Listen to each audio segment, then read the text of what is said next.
দর্শক আসসালামু আলাইকুম। বাংলা টিভির আজকের সর্বশেষ সংবাদে আপনাকে স্বাগতম। প্রথমে জানিয়ে দিচ্ছি সংবাদ শিরোনাম। আওয়ামী লীগ নিষিদ্ধের প্রশ্নে মোটামুটি আমরা সকলেই একমত, বললেন নূর। আওয়ামী লীগের বিচারে কেউ হস্তক্ষেপ করলে আবারও প্রতিবাদে নামব, বললেন সার্জিস। যে নৌকা ডুবে গেছে সে নৌকা আর ভাসবে না, বললেন হাসনাত আব্দুল্লাহ।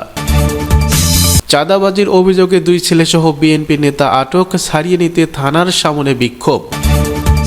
কুষ্টিয়ায় নৌকা ছিদ্র করাকে কেন্দ্র করে দুপক্ষের সংঘর্ষে আহত 15। এতক্ষণ শুনছিলেন সংবাদ শিরোনাম। পুরো খবর জানতে ভিডিওটি শেষ পর্যন্ত দেখুন। সর্বশেষ সংবাদ পেতে চ্যানেলটিকে সাবস্ক্রাইব করুন। এবার বিস্তারিত। আওয়ামী লীগ নিষিদ্ধের প্রশ্নে মোটামুটি আমরা সকলেই একমত, বললেন নূর। গণ অধিকার পরিষদের সভাপতি নুরুল হক নূর বলেন, সংস্কার কমিশনের রিপোর্টগুলো নিয়ে রাজনৈতিক দলগুলো কিছু কথা বলেছে। বেশিরভাগ রাজনৈতিক দল এ কথা বলেছে যে আওয়ামী লীগ নিষিদ্ধের প্রশ্নে মোটামুটি আমরা সকলেই একমত। আমরা চেয়েছিলাম আজকের মিটিং থেকে আওয়ামী লীগের বিষয়ে একটা সিদ্ধান্ত হোক। আজ শনিবার রাতে জাতীয় ঐক্যমত্য কমিশনের বৈঠক শেষে তিনি এসব কথা বলেন। তিনি বলেন, কিছু দল বোঝাতে চেয়েছে যে স্থানীয় সরকার নির্বাচন আগে হলে তৃণমূলের সংঘাত সহিংসতা বাড়বে, আওয়ামী লীগ মাথাচাড়া দেবে। আমার মনে হয় এটা তাদের সঠিক ব্যাখ্যা বিশ্লেষণ না, কারণ স্থানীয় সরকার নির্বাচন এখন হলেও টুকটাক ঝামেলা হবে।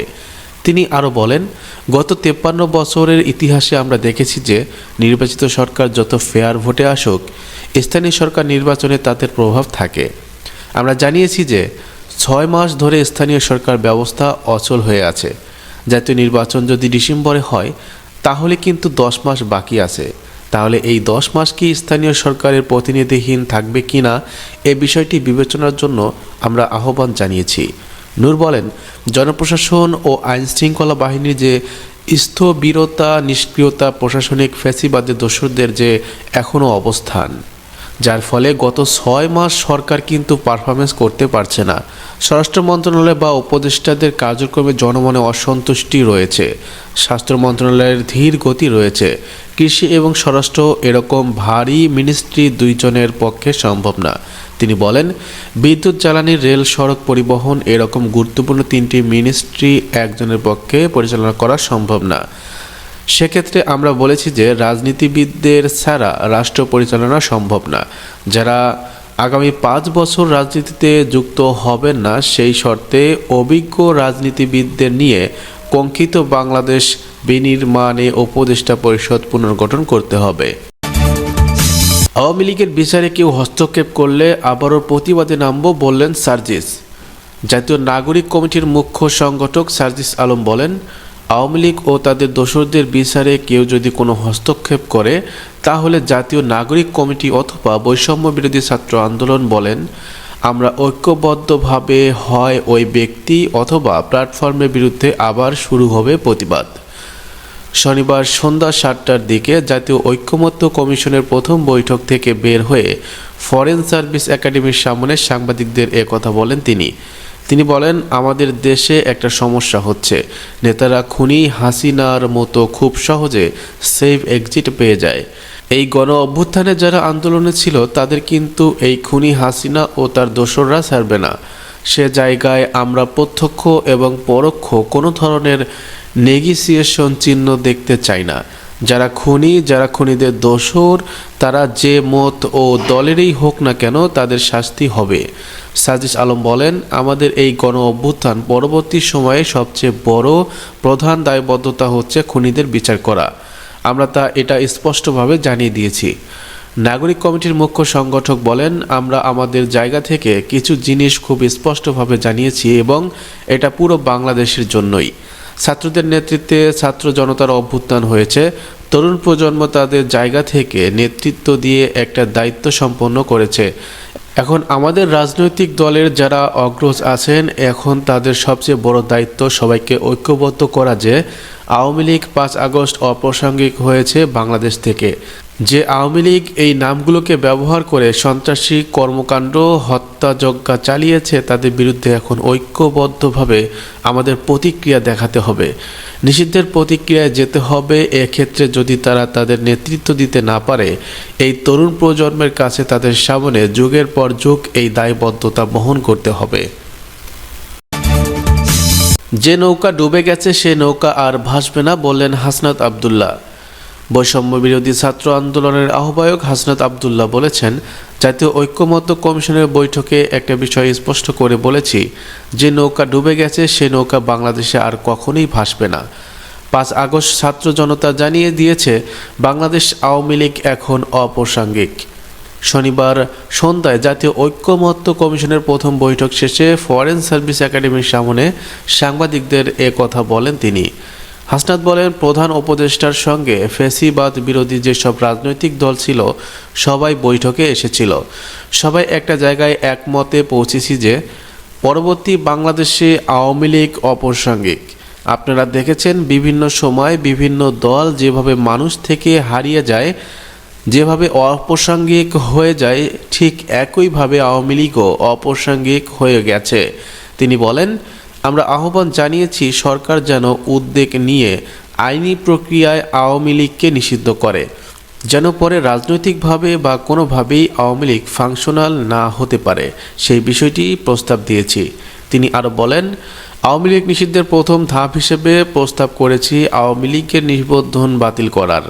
নিবন্ধন বাতিলের মধ্য দিয়ে আওয়ামী লীগকে পলিটিক্যালি ডিফাংশন করা। 5 আগস্ট এটি ছাত্র জনতা জনরায়ের মধ্য দিয়ে সিদ্ধান্ত দিয়েছে, সেটি হবে ইনস্টিটিউশনাল রায়। এ বিষয়ে সব রাজনৈতিক দলকে ঐক্যমত্যের জায়গা পেয়েছি। তিনি বলেন, ফ্যাসিবাদ বিরোধী ক্রিয়াশীল যে রাজনৈতিক দলগুলো রয়েছে, আমাদের নিজেদের মধ্যে পলিসি নিয়ে ডিসকাশন থাকতে পারে, আর্গুমেন্ট ডিবেট থাকতে পারে, সেগুলোর সমাধান রাজপথে হবে, সংসদে হবে। কিন্তু আওয়ামী লীগ যে অপসংস্কৃতি চালু করেছিল সেটি আর বাংলাদেশে ফেরত আনতে চাই না। সব রাজনৈতিক দলের মধ্যে ইতিবাচক ভাবনা দেখছি। চাঁদাবাজির অভিযোগে 2 ছেলেসহ বিএনপি নেতা আটক, সারিয়ে নিতে থানার সামনে বিক্ষোভ। নাটোরের লালপুরে চাঁদাবাজির অভিযোগে ইউনিয়ন বিএনপি নেতা ও তার 2 ছেলেকে আটক করেছে আইনশৃঙ্খলা রক্ষাকারী বাহিনী। তাদের মুক্তির দাবিতে শনিবার সকাল 10টার দিকে লালপুর থানার সামনে বিক্ষোভ ও ত্রিমোহনী এলাকায় ঈশ্বরদী বানেশ্বর আঞ্চলিক সড়ক অবরোধ করেছে বিএনপি নেতাকর্মীরা। আটক ব্যক্তিরা হলেন লালপুর ইউনিয়নের 9 নম্বর ওয়ার্ড বিএনপির যুগ্ম আহ্বায়ক খোকন খান, তার 2 ছেলে ছাত্রদল কর্মী অনিক খান ও ফিরোজ খান। এর আগে শুক্রবার রাতে উপজেলার লালপুর কলোনিপাড়া থেকে তাদের আটক করে আইনশৃঙ্খলা রক্ষাকারী বাহিনী।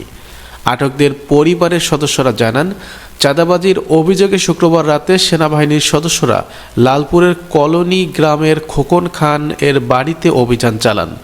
এ সময় বাড়িতে থাকা খোকন খান ও তার 2 ছেলে অনিক এবং ফিরোজকে আটক করে থানা পুলিশের কাছে সোপর্দ করা হয়।